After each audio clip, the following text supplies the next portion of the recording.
Now, it's the turn of the Lagos State Parking Authority to brief us because the agency says it's working hard to resolve one of the most knotty problems that the mega city faces, the unauthorized and illegal parking of vehicles.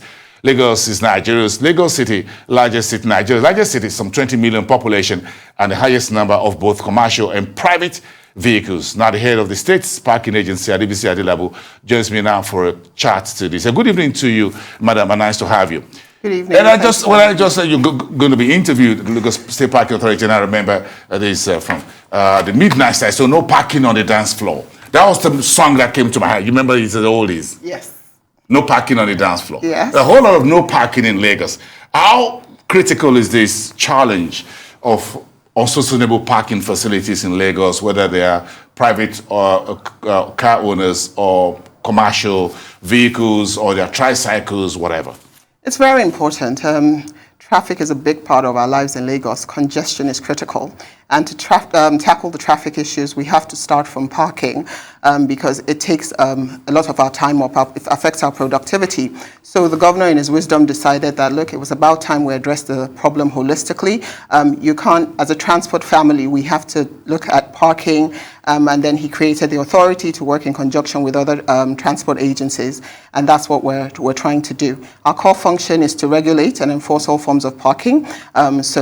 But as we always say, parking is a new business in Lagos. We're just trying to make it legal.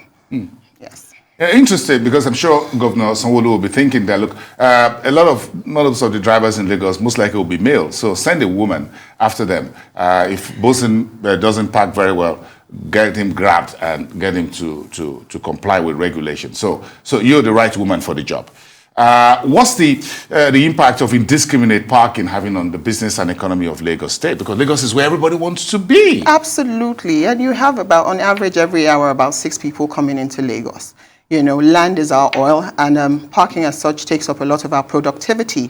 The more time, so say for instance, I'm on Awolowo Road and somebody parks illegally. That 30-second stop can lead to a backlog of about 10-15 minutes because, you know, it leads up to a lot of traffic. What we're saying is we want to eliminate those issues so that there's the free flow of movement. We waste less time on the road. Journeys that should take 30 minutes really only need to take that much, you know, give or take a few minutes in between that, but not this idea of 4 or 5 hours in traffic, you know, people parking irregularly, event centers, religious houses, you know, you have these mega facilities, but you don't have adequate parking for them. There's a reason for that. I think everybody believes that Lagos is a land of freedom. Yes, it is. But what we're saying is that it's also a land of responsibility. And as a responsible government, we need to step up to that task. If you submit your traffic impact, your request to physical planning, there's something we call the traffic impact assessment. And when we look at that, if the responsible bodies deny you and you go back and build what you're not supposed to build, of course, there are punitive measures for that. And the government is saying it's high time to step up to that. Is this problem solvable? What new thinking and approach is your agency bringing to the table? Okay, so for us, technology is a big part of it. The other thing is we don't want to rush in, so we're taking it in phases. We're covering the whole of metropolitan Lagos, obviously, but we're taking it in blocks of 5, so we're using the old local government strategy, and that way we ensure that we're carrying it out the right way. Of course, we start from advocacy, which is one of the reasons why I'm here. We want Lagosians to know what we're trying to achieve and get their buy-in. We expect that majority of Lagosians are law-abiding people, so they will be compliant. At the end of the day, it is to make life easier for everyone. And I can't stress that enough. The governor feels like this is one of the ways where we tackle the problems. Of course, like I've said again, along with tackling the traffic issues, yes, there are roadworks going on to improve, to ease the traffic congestion. So it's a holistic approach we're trying to work towards. You know, there are a number of agencies within the transport sector in Lagos. Are you folks working together? What's part of your portfolio and your responsibility, and what do the others do as well? Because it looks like LASMA is there and others are there and all of that. How does it all work together as what you call a transport ecosystem for a mega city such as this? Yes, so that's a fantastic question. You have VIO, you have LASMA, of course you have us, there's LAMATA as well. What we're saying is from the time you get out of your house or your building, it is our responsibility to make your journey to your destination easier. So how do we do that? LASMA will tackle traffic. We will tackle illegal parking. VIOs, your vehicles, we want to make sure they're not breaking down on the roads because that will also cause traffic. So it's all of us working together to achieve, to deliver that mega city status, that greater Lagos we all envision. How are you finding necessary investments to build, maintain, and operate facilities that are needed in Lagos? Land is one issue. So where are you finding space and what creative? Yes, going to use technology, but again, you still need physical infrastructure. Absolutely, and so far, I mean, we started late last year. We've had a lot of inquiries about people that want to build multi-story car parks. It is a viable business, and those people that have been in this industry long enough, though unregulated, understand that. And so they are coming forward now to say, look, we want to be the ones to kickstart this thing.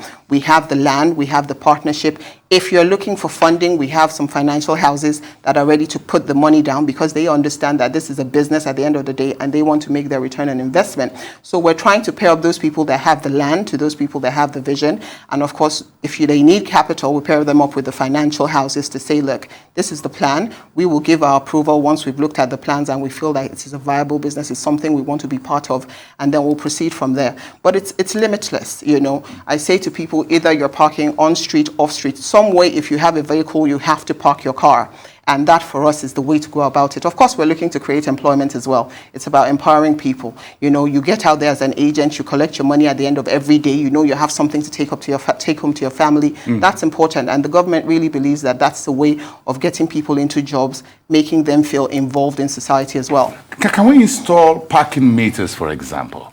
And it used to be like coins abroad, or you just swipe a card.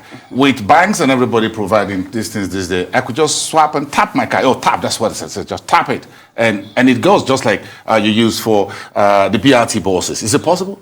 Yes, eventually we'll. Are you going to do it? Yes, we are. We already have it in the pipelines as well. We're talking to a few global companies on that, but we need data. And so for us, capturing data is our initial goal.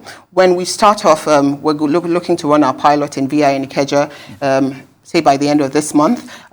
Whichever way you choose to park, you will have to enter your number plate. Number plate gives us data. That gives us enough time to sort of process the alignment of the parking meters and all that, and then we bring them in. That way too, we're generating the data to use to move forward to artificial intelligence. But what that means is that with your carry card, for instance, you can use it on those machines to pay. If for those people that don't necessarily have cards and what else, you have the e-wallet where if you go to an agent, you give him your 500 naira, your 1,000 naira, he's able to pay with that prepaid card for you, and in exchange you get your receipt for your payment for your parking. So it's detailed. We spent a long time working on this, but like I said, we don't want to rush it to anything. We're going to pilot first in terms of on-street, and then we'll roll out. For the other forms of parking, the off-street parking, the multi-stories and that, yes, we have them in the works already. They're already existing. We're saying to people that have been part of the business, you need to come out and come to us. Let's register you now. Let's have you on the database. In return, we will tell you that Lagos is saying to you, if you are running a parking business, there are certain criteria. So you have to have CCTVs, the size of your bays, and all those other logistics need to be in place for you to be approved. I love that. Are you thinking, along with me, if you look at Marina, the outer Marina, for example, all the way from the UBA headquarters, just by the bridge in Akpongbo, all the way down to where you have First Bank, all the way down close to the cathedral and all of that. So that massive expanse of land, it's just sitting there. It's not just sitting there. Just today, I had a meeting with some people that are keen to bring in all sorts of parking management systems there.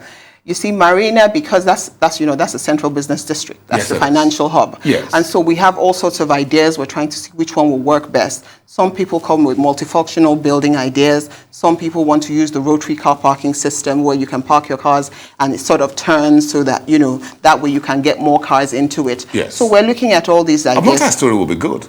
Absolutely. The rail is just next door to it. Yes. You can have some restaurants there. And then, we have people that approach us that, look, we want to run the shuttle business for the VIPs. You park your car there and then, take the shuttle, get to your head offices. You don't need to look for parking on that block, which frees up the road for traffic. And you don't get me arrested. And then we don't get you arrested. That's the better part of it. That's the icing on the cake. I've been looking at that.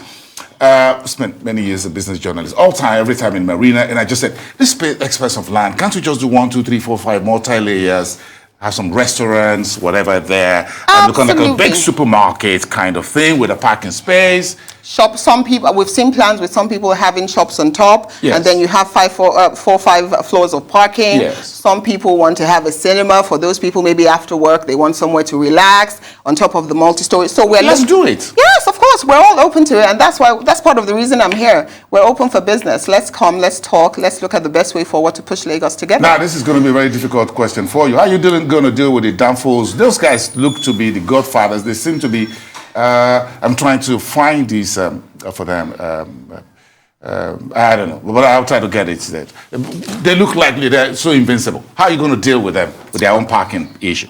Okay, so the SA of Transport in Lagos State is constantly in touch with the unions, trying to make sure that they toe the line we expect them to toe. I know that just recently there was a meeting between them, and they've assured us of their full cooperation.